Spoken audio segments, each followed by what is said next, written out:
speaking. I was introducing Robert, trained as an architect like me, but not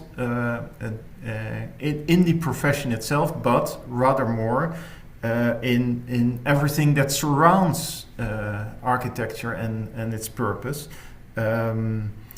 Based in Vienna, as I already said, really focusing on architecture, on urban research, and the focus on the social, cultural, and political dimension of building and city making. Temel, you're also, Robert, you're also the spokesperson for the platform Bouwcultuurpolitiek, which I find very interesting. We're also very much affiliated with thinking about bouwcultuur and what does it actually mean. So I'm very also curious about that. Well, I think we're ready for your talk, so I would say the floor is yours. And if you have any questions, of course, you know the drill. You can leave them in the chat, or afterwards we will have time for questions and come back to them.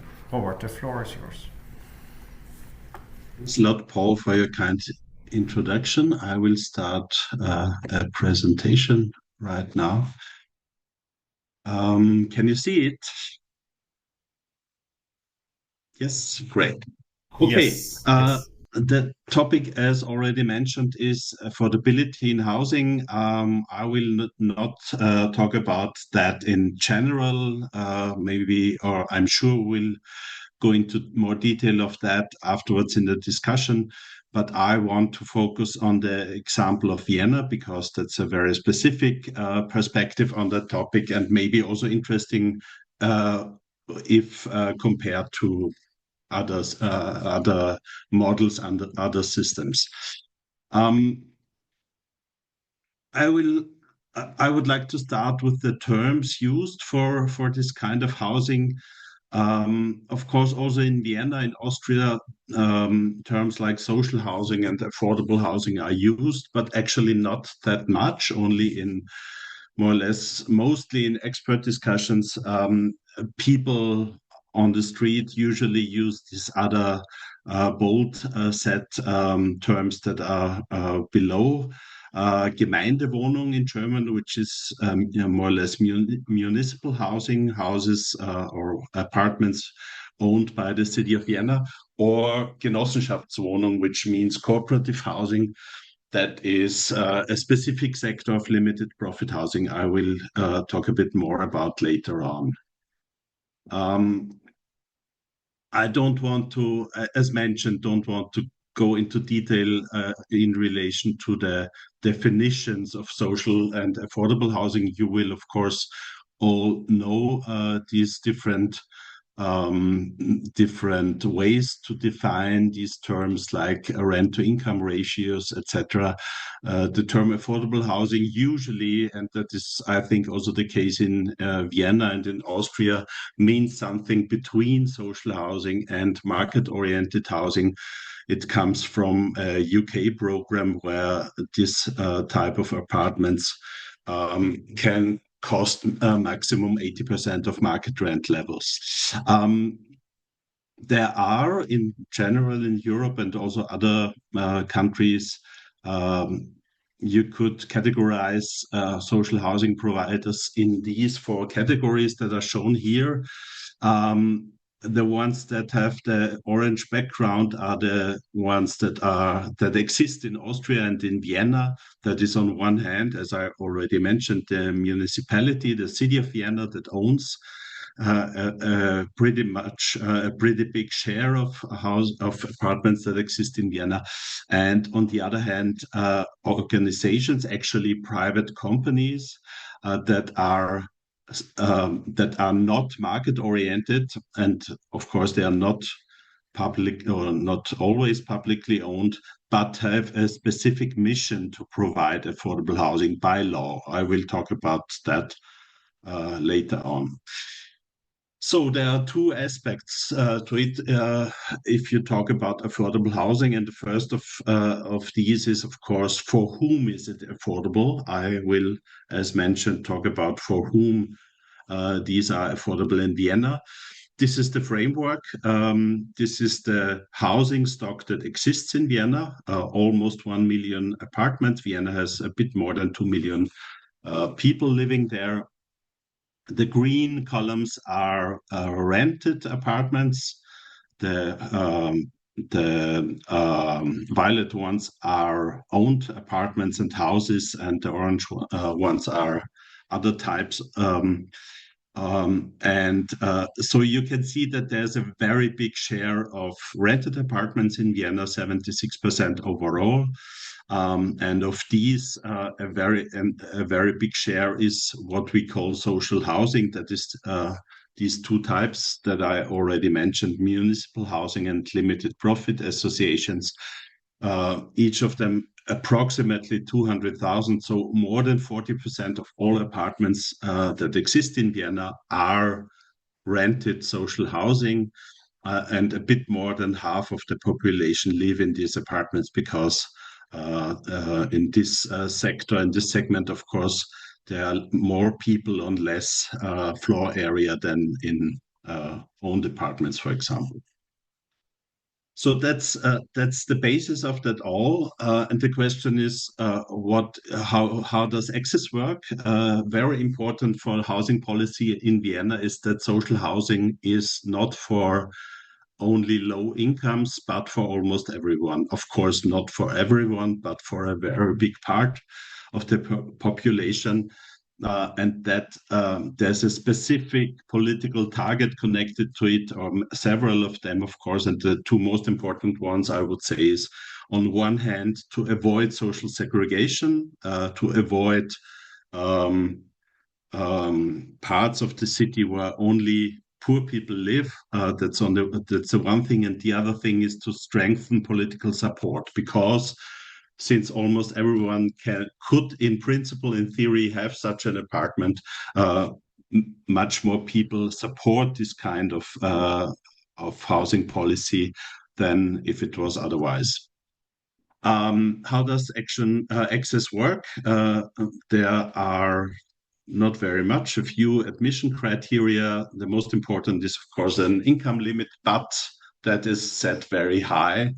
The average income, the income limit for one person who wants to live in such an apartment of social housing is almost 60,000 euros net income per year. The average in Vienna is, as you can see on the bottom of this table, 32,000 or 33,000. So approximately 85% of all people living in this city could, in theory, have such an apartment.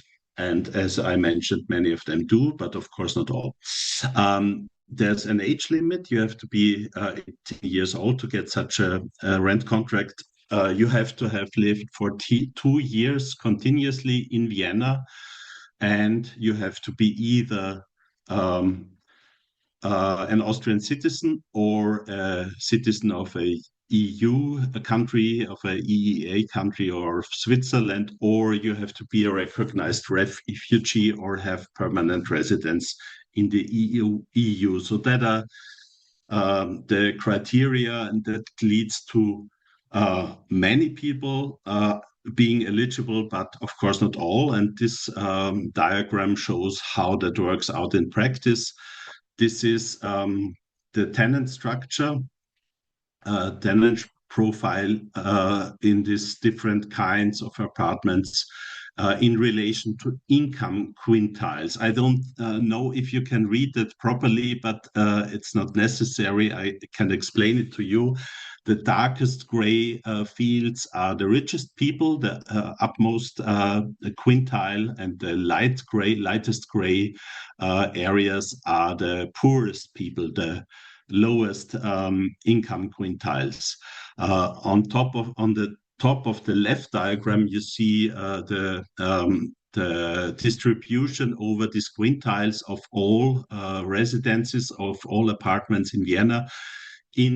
There's always a comparison between 2011 and 2018. So the lower one is always the younger one, 2018, and you see that 14% of people in Vienna are in this lowest quintile, live in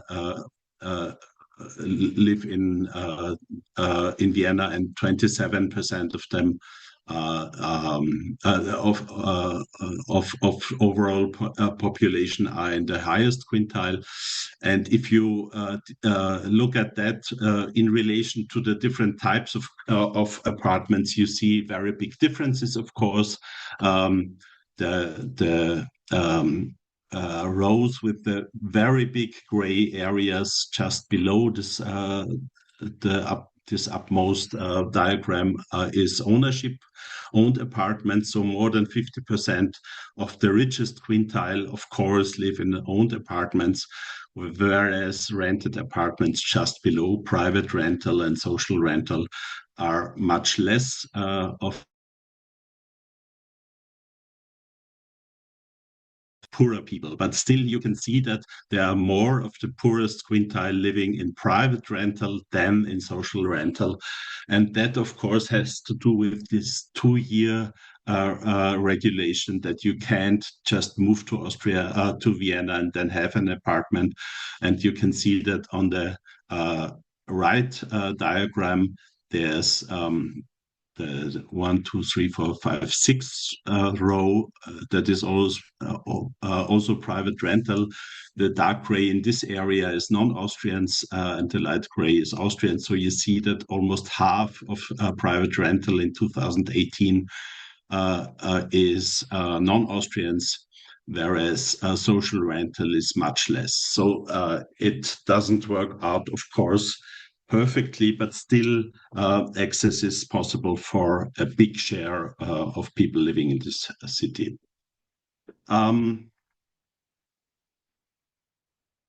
Sorry, yeah. This sounds, of course, like a quite an expensive program. It actually is not. This is a diagram showing the public spending for housing in several European countries related to the GDP. And what you can see here, the green arrow shows at Austria. I don't have the numbers for this for cities, only for countries, of course. But you can see that the Austrian expenditure in this area is quite average or even below average. 0.30% of the Austrian GDP is used for public spending for housing subsidies, object as well as subject subsidies. That means money for building apartments as well as housing allowances. And the specific structure of this spending in Austria is that a rather big share, that is the blue part, is for object subsidies, and a rather small share for housing allowances. Okay, so that's about who for whom, but now I want to come shortly to the question, what does affordable mean, or how is this affordability achieved in the city of Vienna? I would say that compared to many other European cities, this affordability is quite high. This is a diagram that you maybe know. It's from last year, from The Economist, a comparison of several European cities where Vienna is quite far to the left, below average when it comes to the relation between average income and rent prices. So there is no other city that is directly comparable in size to Vienna below Vienna in this diagram. All other big cities are to the right and usually above average. So that I would say in European comparison that works out quite well. And what are the elements that lead to this? That are these 5, which I will describe now very shortly, each of them, to show you that it is it needs a holistic approach a broad spectrum of instruments. You mentioned, Paul, you mentioned before the cooperation between housing and planning, and that is very much also the case in Vienna housing policy, that these two areas are brought together. So the 5 key elements of this model in Vienna are limited profit housing associations, that is very important, specific sector, housing subsidies, quality assurance for these housing subsidies, land policy, and the large housing stock. So that all plays together. And firstly, to come to the limited profit housing associations, this is a distinctive third sector that are private companies, but not market oriented. So they stand between public housing and market-oriented housing. There's a specific regulation for them, Limited Profit Housing Act, that says they have to fulfill duties serving the public welfare in the field of housing. They have to offer build cost rents to their tenants. They have to. They are only allowed to give out a very small share of profits, 3.5% of the capital used for a project can be paid out. They can only more or less build housing and not be active in other business areas. They are obliged to build regularly. They have independent auditing, and for all that, they have tax exemptions. So that's the most important sector building social housing in Vienna. The second sector, as mentioned, is the municipality itself, but they build much less nowadays. Okay, so number 2, housing subsidies. As already mentioned, these consist mainly of direct subsidies for specific projects, less for tenants. And the reason for that is that object funding means funding directly for affordable housing, for affordable apartments, and not subsidies for high market rents, as it would be the case with subject funding. Vienna spends approximately 450 million euro per year for housing. That is altogether object and subject funding, new buildings and refurbishment. And production right now is approximately 11,000 in total. So not only social housing, but overall, including market-oriented housing. And almost half of that is nowadays social housing. That is the case only for a few years now. During the last 10 years, this ratio was a bit different. We had 15,000 overall production, of which 1/3 was social housing. Subsidies are closely, directly related to a quality assurance program. So you don't get the money just if you just offer low rents. You also have to offer high quality. The most important program for that are the so-called developer competitions that exist for 30 years now. By an institution owned by the city of Vienna that offers cheap land for social housing. I will describe that in a minute. And these developer competitions, the decisions in these competitions are not made based on the price. The price is fixed, but on quality criteria. And these are these 4 criteria that are shown here. That is economy, which means more or less the rent price. That is social sustainability, architecture, and ecology.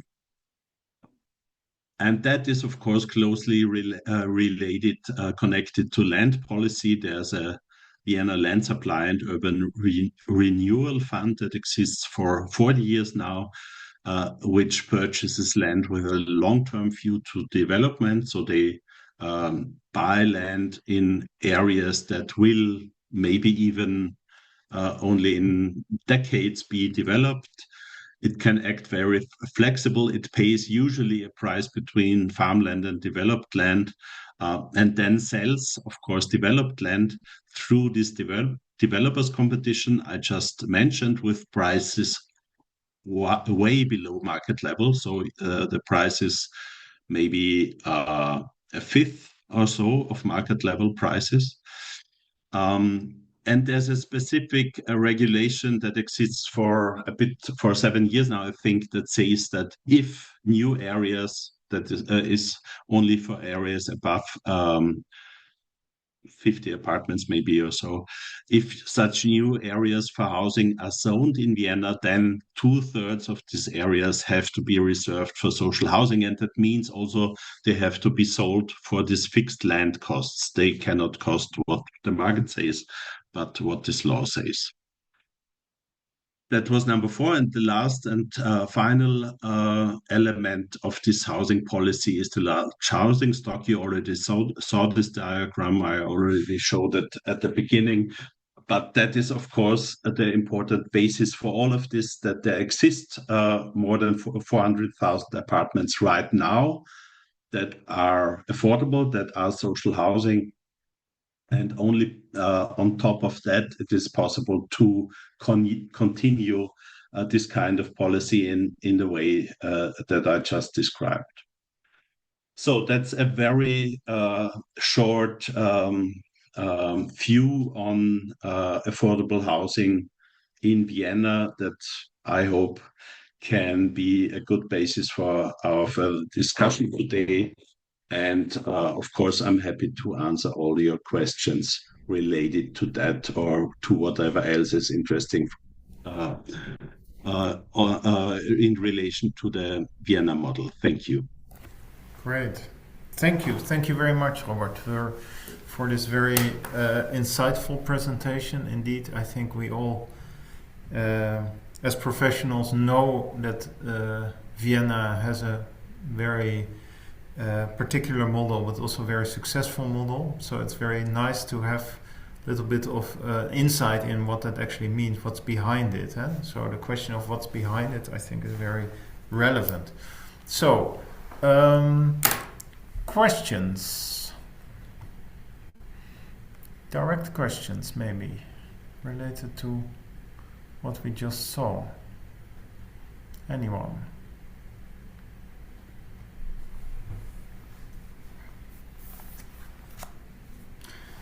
Maybe Yes. I start. No, I have a question. Brigitte, please, Sorry, go ahead. I didn't put my hand up, but at the Robert, thank you very much. I've had the pleasure actually of hearing you in person when you were in Copenhagen speaking at New Urban Voices. Great. And I have been to Vienna a number of times.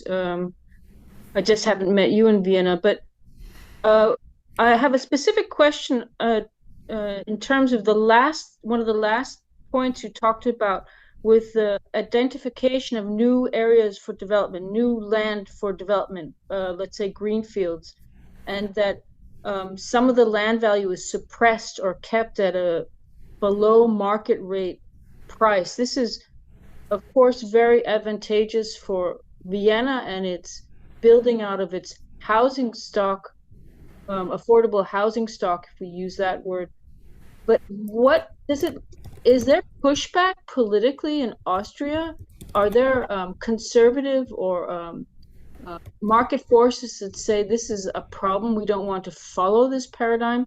Because this is a very heated topic all over the world right now, land value versus delivery of affordable housing. Yeah. Well, actually, there's not so much political discussion about that in Austria because, as I mentioned, there's rather broad political support for social housing. So even the most reactionary conservative parties are not able to openly argue against the model in principle. They have, of course, other focus points like more ownership than rent or things like that. But usually they do not say we want to stop that or we want to sell these apartments. That has been the case in the past, but right now it is actually not the case.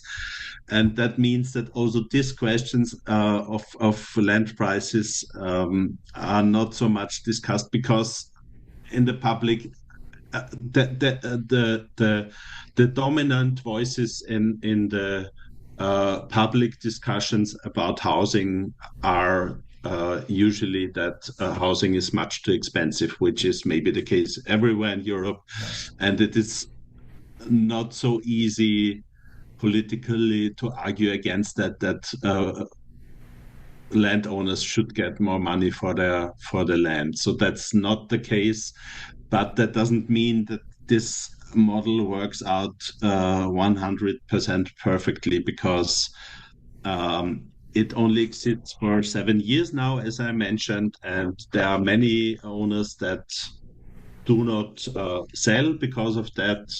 They have they wait for different times maybe, or whatever. So it is possible to find additional areas for that in Vienna, but it's actually not easy. That is one of the most important points why there's so much more market-oriented housing being built right now than social housing, because it's not easy to get this land that is cheap enough for social housing. That worked out quite good during the last decades with brownfields, with a lot of railway areas, but that comes to an end. Not now, but soon. And then it will be much more difficult. There are also greenfields in the discussions, but that is, of course, also not so easy anymore today. Thank you. Yes. Great. Yeah. Other questions? We had Marie de Ketelaar join a little bit late. She couldn't find the link, but very good that you joined anyway. We just had a very insightful introduction from the city of Vienna, the situation in the city of Vienna. My question would be, like, did it actually, is it unique for Vienna, or did it spill over to other places as well in Austria or in the vicinity? What can you say something about that? Yeah, that's a good question. Actually, parts of it are true for all of Austria, and many parts of it not. Vienna has a very specific situation in Austria compared to other European countries, maybe because Vienna is really big compared to the whole country. Austria has approximately 9 million inhabitants, and 2 million of them live in Vienna. So there has always been, for at least for 100 years or more, a big confrontation between the city of Vienna and the rest of Austria, and that also meant a confrontation between more or less social democratic and conservative politics. That is, of course, not completely true for every city. There are many social democratic cities, or at least from time to time, not as continuously maybe as in Vienna. But that means that the housing situation is very special in Vienna. So there's no other city in Austria that has that big stock of social housing, and especially not of municipal housing. So that is special. But of course, in many other of the cities of Austria, there have been the same problems on a maybe smaller level, but still during the last years or decades. And they also try to change their politics in relation, especially to land policy. So that's actually the biggest question right now in many cities in Austria. What tools, what instruments can be found to reduce land prices? And there are different approaches to that, but actually no other city has this specific form of land fund that Vienna has. Yeah, that's interesting. And also, I mean, I guess this really large housing stock is in itself makes it already very resilient towards kind of political and societal change. I think that is maybe a unique feature that is maybe safeguarding it also from eroding too much or having too much to do with kind of the changing in political climate, as we've seen, for instance, in the Netherlands, where actually changing political climate had significant impact, even though we also have a pretty big percentage in terms of housing corporation dwellings in cities. But still, not as much as what you showed. So I think that's maybe interesting. Yeah, well, that's an interesting question, because of course you're right that this big stock, with this big stock comes a specific kind of resilience that is of course true, I would say. That means, for example, that there's a lot of political support for this model, but actually, I don't know if it is resilient enough if there would be a bigger political change, because the city of Vienna has been social democratic for forever, since 1918, if you take out the time of National Socialism and Austro-fascism. There has always been a social democratic mayor for almost 100 years. Sometimes there are coalitions, but still the biggest party has always been the Social Democratic Party in Vienna. If that would change, it would actually maybe not be so difficult to overthrow this model. Of course, if there would be another city government, they could sell apartments, they could stop subsidies, they could stop this land policy regulations, etc. All of that is actually not that well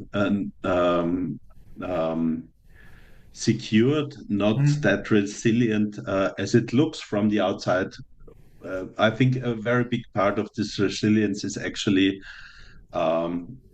that Vienna has always been social democratic, which is of course has two sides, which is of course ambivalent, because on one hand it would also be good for Vienna if there would be a change of government, like in every democracy. On the other hand, that could lead to negative effects.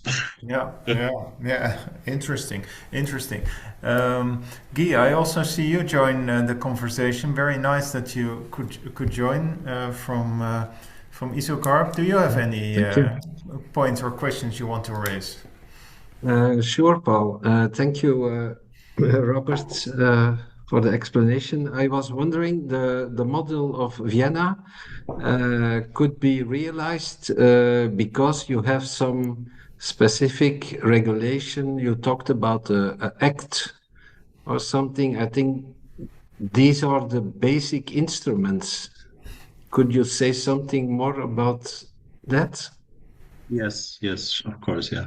Well, actually, the act I mentioned, the Limited Profit Housing Act, is a federal law, so it's not only for the city of Vienna, but for all over Austria. But it's used in a specific way in Vienna, sorry. And that is possible because Vienna is at the same time a city and a province, which no other city in Austria is, just like in Germany, for example, Berlin or Hamburg. That, of course, is a necessary prerequisite for this policy. Otherwise, it wouldn't work. This policy started actually in this specific way in 1923, and that was the year when the city of Vienna became a province. Since that, they have, for example, the possibility to have laws concerning subsidies, housing policy, etc., and not before. So the regulation that are specific to Austria are mostly related to subsidies, housing subsidies, and to planning, of course, like the zoning law mentioned before. you also have quite a lot of attention for the Vienna model, or at least from the Netherlands, as I know, because there is quite a lot of attention here in the debate, especially now since the housing crisis. There's a lot of attention, but also the question, like how in how much can we really copy the circumstances and see this similar ways of working. Can you maybe reflect a little bit on that, and maybe also see like what are the key components that you could, at least in the European context, but perhaps even in the global context, should be focused on? And maybe Claudio, at a certain moment when you're there, I don't know, you don't have your camera on. You can also, with your knowledge about the global situation, like let's say, reflect on that still. But Robert, first, maybe your take on that. Sure. Yeah, that is, of course, the most important question when it comes to comparing a specific situation like the one in Vienna to other situations. Of course, this model cannot be copied because it's more than 100 years old, and a big part of what exists today has been decided in completely different times and couldn't be done in the same way today. That is completely true.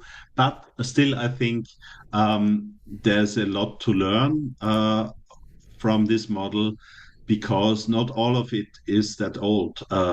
As I mentioned, many important elements of this land policy, like the land fund or the zoning law, they are just a few years old. They were all introduced after Austria became member of the European Union. For example, the land fund was introduced, the developers competition was introduced in 1995. That was the year when Austria became part of the European Union.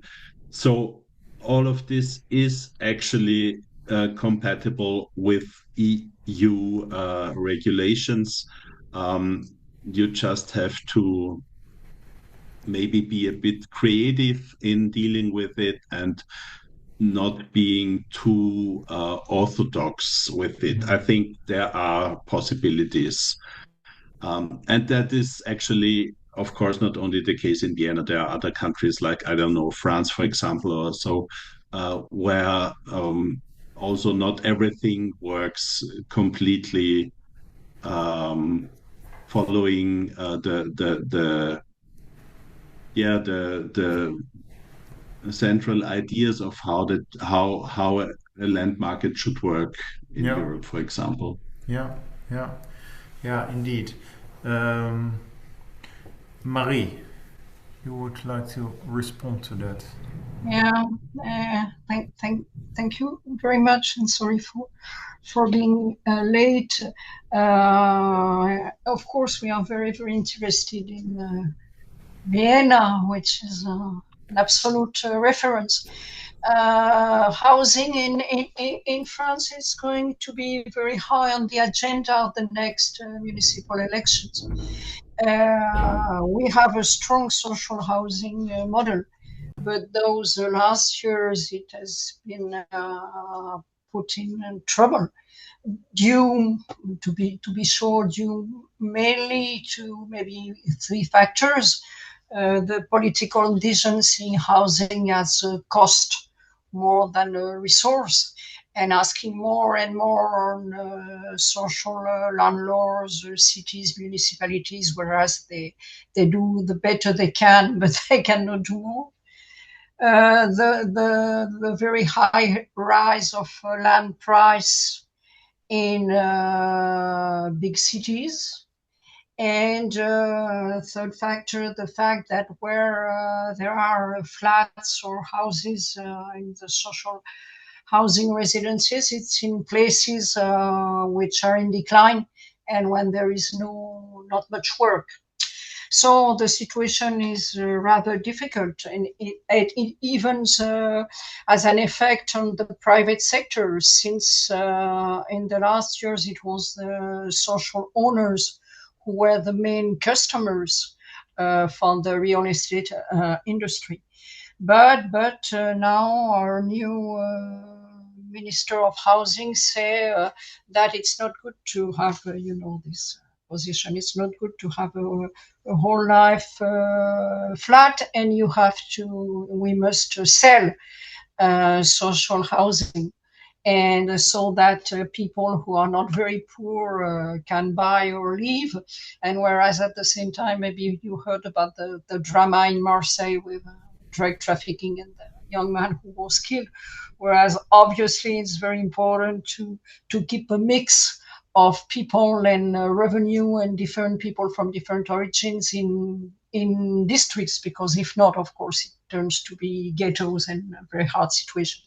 So we are very interesting, and I heard Robert saying that maybe this model could be weakened. We must be very careful, because I think, as we saw in Berlin, once you let things go and when you sell what you have, you cannot buy them back. Thank you very much. Yeah. Yeah. Thank you very much for that reflection. Robert, you want to react to that? Yeah, maybe shortly.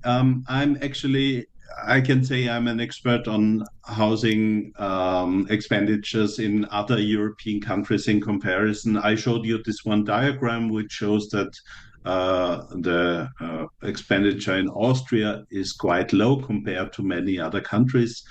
I think that is true, and that is the case because it is more expensive to put money into high market rents with housing allowances and to put money into tax breaks than to fund building new affordable apartments. But still, there could, of course, be other models. But I think that is an important thing, that actually the Austrian housing policy is not expensive compared to others. And the other important thing from my point of view is this very specific kind of cooperation between the state, the public on one hand, with subsidies and the quality assurance, etc., and private companies, which are still not, which are not market oriented, but they are private, that build this social housing. And they are not that much centrally controlled as it would be the case if the state itself would build. So I think that's quite a good combination. Yeah, creating like a kind of in-between space. But I think very, very fundamental, of course, is the limiting of the profit in large part of the housing sector. I think that's kind of crucial. I think you quite well see that in the Netherlands. What happens if you take that limitations away? So housing has become a kind of profit model instead of something else. Of course, that also has to do with the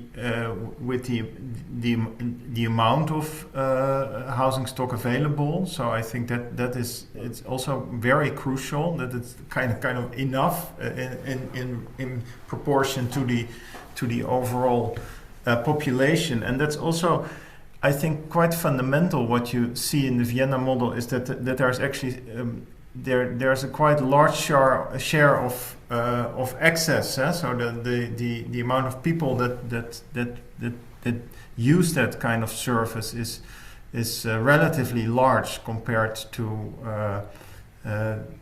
for instance, the Dutch situation, which is also in terms of stigmatization quite important in terms of how that plays out in neighborhoods and how these neighborhoods look. And of course, I find it very interesting that what you say in focusing on subsidizing the object instead of the owner. That's also quite crucial. I don't know if there's any other questions. I have one left, but maybe there's someone else who still has a point that he wants to raise, because it has maybe a little bit to do with that final point of focusing subsidy on the object, is that you said, okay, there's certain criteria, but coming back to the to my introduction of you, architecture is one of them. How does that play out actually? Like one of the criteria is architecture. Does it mean that actually through all of these buildings, exemplary architecture is built, or how does that play out? I would not say that all of it is exemplary, but it is quite good. In general, the quality of social housing, of newly built social housing in Vienna is much higher than market-oriented housing. And that has to do with this system of quality assurance. I mentioned before this developers competition. That is just one path to the subsidies. That is the way how the city of Vienna sells its land for social housing. That are these developers competitions, and they actually work similar to architecture competitions.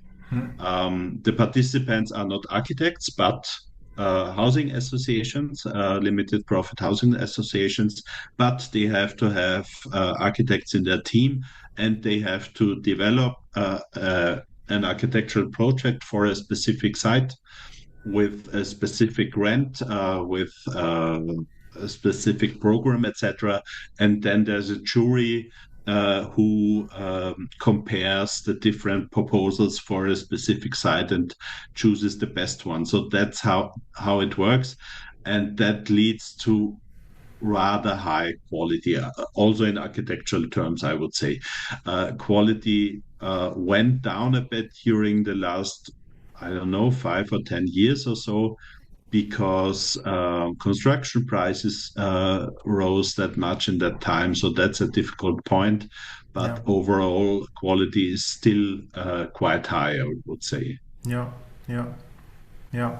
Of course, I think we recognize that in terms of examples we've seen also in Belgium, a couple of them where I thought, well, actually the social housing creates something of a quality that is actually also mirrored somewhere else, also in terms of sometimes of the public space that creates around it.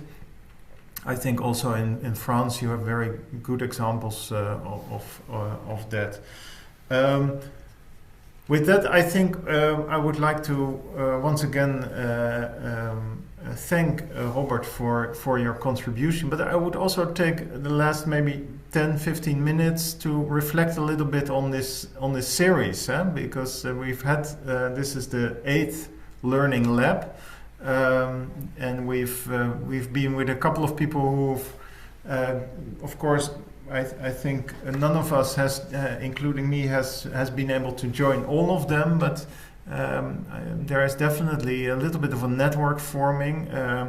It's never a really big group, but that doesn't say too much. We've had very interesting takes with a variety of subjects that we have had. Maybe I just want to show you one slide, since let me see if I can manage that. So this was actually a slide we used in our first meeting we had together, kind of preparatory meeting for the learning labs. Like what is actually what should we focus on during this series of interactions?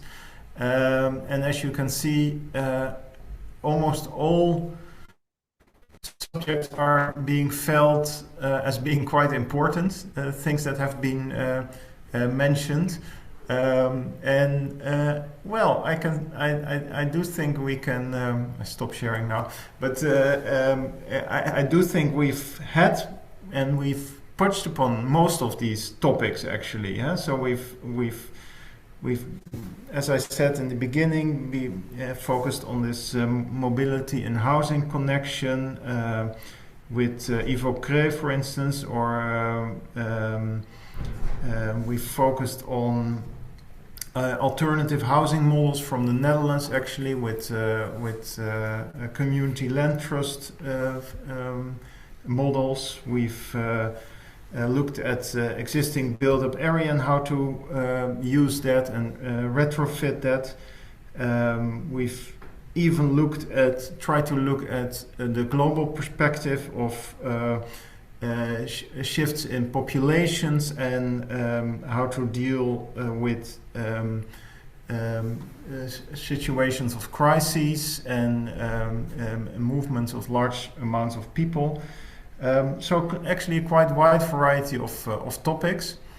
So I'm curious what you thought of that. Maybe perhaps a couple of reflections from all of you or from some of you, but also a little bit the question of. I think we also had this in this discussion. Like, how useful is it to try to establish this kind of global platform of thinking about these issues and connecting with each other? Since, of course, in many cases, these circumstances, the context is so different that it's very hard to connect one thing to another. One situation to another. So how practical is it? How useful is it actually to have these different insights? And should we be continuing with them, taking IFHP forward? Should we keep trying to build this kind of networks and this kind of discussion? So I'm curious if maybe some of you would like to say something about that.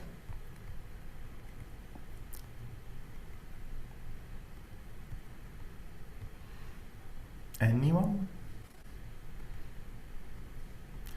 Regitze? Oh, wait. I go first to Chris, maybe. Yeah, hello. I hope you can hear me. Yes. Unfortunately, my camera doesn't seem to work, and I was also a little bit late. So to answer your question, I think I find it extremely, at least inspiring, and I think also important to have this kind of global discussion. I think in order to understand what we can learn from different cities and different models, I think it's crucial to have this kind of communication. For example, in terms of Vienna, I'm myself from Vienna, and I'm not entirely sure if there's that much to learn from Vienna. It's usually being presented as like an enviable model, but other than have someone do something right 100 years ago, I'm not entirely sure if Vienna is the big learning example. Yeah. So I would be very interested in being part of this discussion further and learning from other cities. Yeah. Okay. So interesting. So you say it's indeed interesting to see these other contexts and learn from them. Of course, I mean, we always have the tendency to present something as a kind of solution, and therefore we can learn from it. It's also attractive to have good solution. But actually, we've had in this series also a couple of times where I thought, it's unbelievable that this is even possible. We've had some presentation from Australia and the circumstances there. So sometimes you also learn quite a lot from actually not that good examples. So thanks for that. Marie, would you like to also reflect? Thank you, Paul, and really congratulations to the team for organizing these workshops. I think they as it was said by Chris, they are very useful. Maybe for two reasons.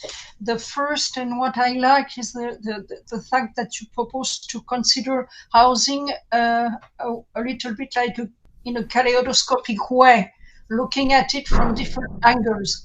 And this is very interesting because we can have meetings or conferences, but generally they are focused on housing in general.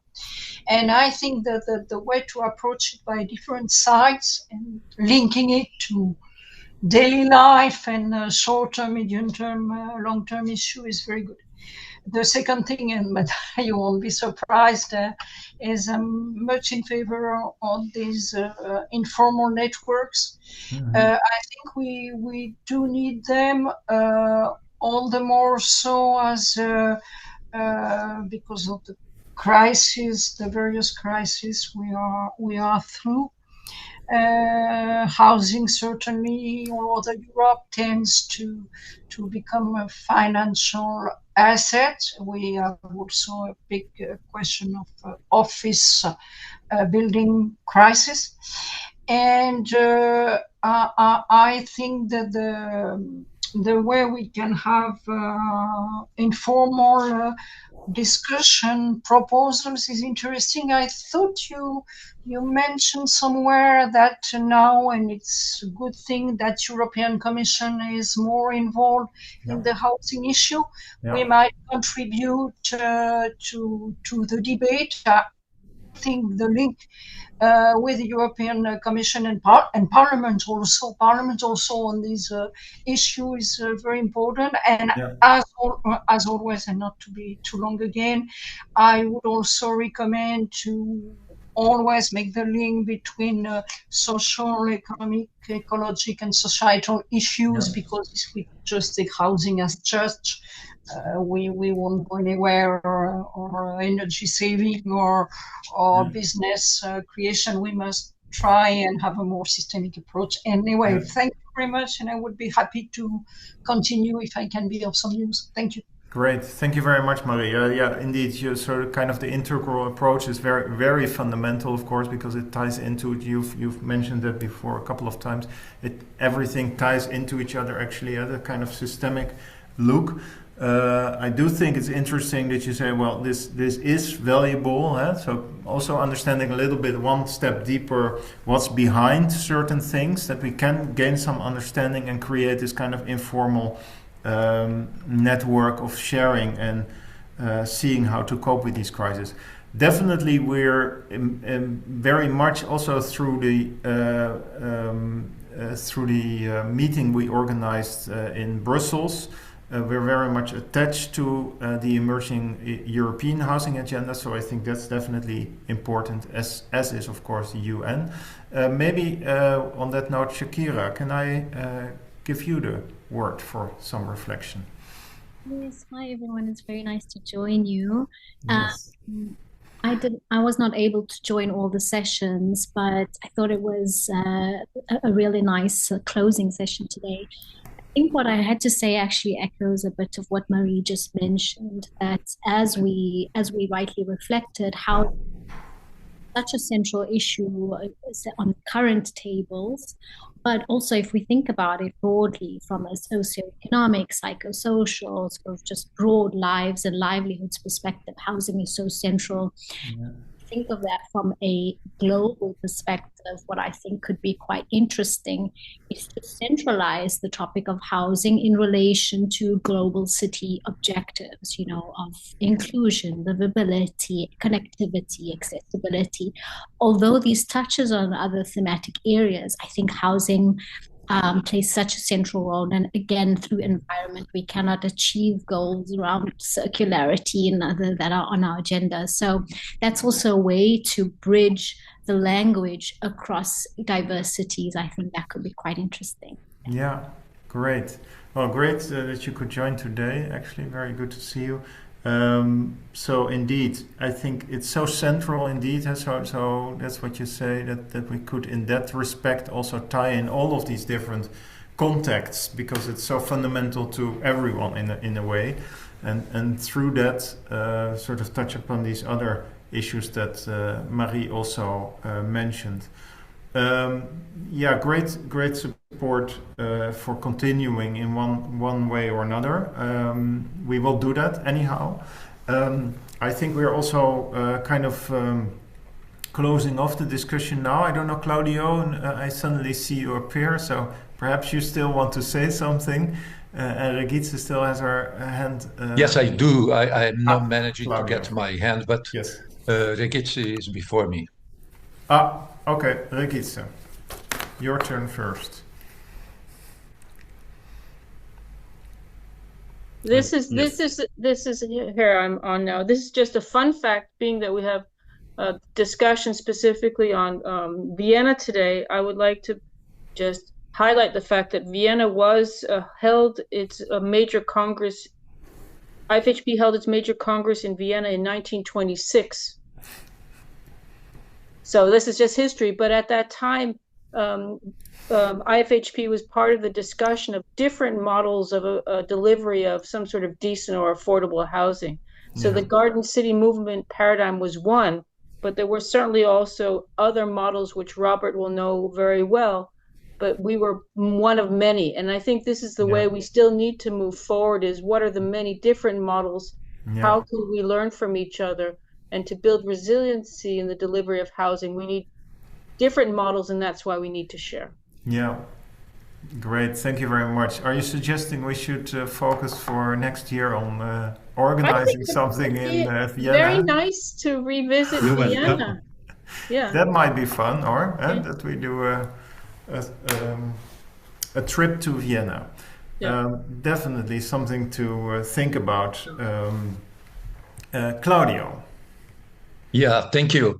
I don't need to congratulate for the initiative. I think it's super important to keep this kind of webinars and discussions, because they kind of I would say cross-fertilize the discussions that is going in many places. So yeah, congrats to keep it alive, and maybe we can think about how to reach out more participants who are engaged in different parts in the housing issues. Second, I think one of our colleagues questioned whether or not we can learn from Vienna. And of course, we learn both from success as well as failures. But I think that Vienna and Austria in particular as well, and the Netherlands, we could say that these are outliers in terms of social rental housing with quite, I would say, peculiar differences, and where you see a much stronger in the city level, a very strong support to tenants, the municipality actually financing legal support for tenants to safeguard their rights, which is something very unusual. The Urban Renewal program in Rotterdam in the 70s did that. So you had, one architect working with the community-based organizations to safeguard their rights in the urban renewal process. So I think that the mechanisms of delivery in Vienna are also super interesting and valid worldwide. And I think when we discuss rental housing in this respect, we need to put in perspective that worldwide there is this, I would say, obsession by ministers and politicians to only think on home ownership as housing policy. And we see Eastern European countries after 90 just becoming nations of homeowners, and incredible dramatic disasters for many people in the low income groups who could not afford neither ownership nor even the new housing forms that were emerging. So serious problems of maintenance and so on and so on. So all in all, I think that I really like personally, as a policymaker and involved in housing internationally, that the experience of, let's say, the Netherlands and Vienna in particular, so at the city level, shows certain way which differentiates how to address, the critical housing problems that we'll find in the global south, as we say. I participated when I was in UN Habitat, and the European presidency of the Netherlands launched the housing partnership. And then the mayor of Vienna hosted a big meeting of the partnership. And it was super interesting to see how the politicians were unaware of particular issues such as the land delivery systems that Robert mentioned, the mechanisms to widen the supply of good quality rental housing, and that's another thing. You go along in Dutch cities and in Vienna, for example, you can't differentiate what is home ownership and what is rental. It's quite mixed, so there is not that big discrepancy that you find elsewhere. Yeah. And I wish Robert in his presentation had shown clear examples, visuals. And this is my advice to you, Robert. If you do another presentation about that, put in examples, you're talking about housing, social housing, show to the public what is that Yeah. you're talking about. What are the different buildings? And there are some really good solutions, there in terms of quality. It is rental. It doesn't mean it's low income, or it's public housing. It is low income or bad quality. It's not. But in many places of the world, it is. So anyway, Yeah. congrats to Paul and team to keep alive. And I liked that you showed that research. What are the thematics? And I think it's on the top of the agenda. I just came back from Nairobi. The World Series report will be focused on housing, and there has been a series of meetings with the member states of the UN in a working group on housing, redefining what they understand for housing, for policies and recommendations. So something that in 2000, I think it's 2027, so the member states will actually agree on the prioritized actions in housing for the coming years. So it's very interesting. Anyway, Great. Good luck and congrats. Thank you. Thank you very much, Claudio, also for highlighting some points you would like to see in steps we take further. Of course, show the examples, see what it's like. But also, you said, we've talked about EU, UN as platforms where this needs to happen, but maybe also think about the groups we need to target with our knowledge. You mentioned that sometimes this kind of knowledge we take for granted is not even in its most basic form taken for granted. So definitely something to take further with us. Very nice. I see Katarina now also on the screen. So great that you could join. Maybe last possibilities for someone still to react. Otherwise, we close the session for today. Well, I think we close the session for today with another big thank you for Robert and your presentation and the discussion it's stirred. We will have a meeting reflecting still a little bit further and thinking ahead a little bit somewhere in January. Eva already said it would be a good one. Anyhow, we will have a kind of strategy meeting with IFHP. Also focused very much on the EU agenda, also in the beginning of next year, so you can look forward to that as well. And I'm completely in for Vienna convening for next year. New idea. Let's do that. Let's see how we can meet each other also live in a place where we can get inspired. So I would like to thank you all for participating and being part of the network. Thank you very much. And have a good afternoon or evening or day. Thank you. Thank you, Eva, for organizing that too. Yeah, you're very welcome. Bye.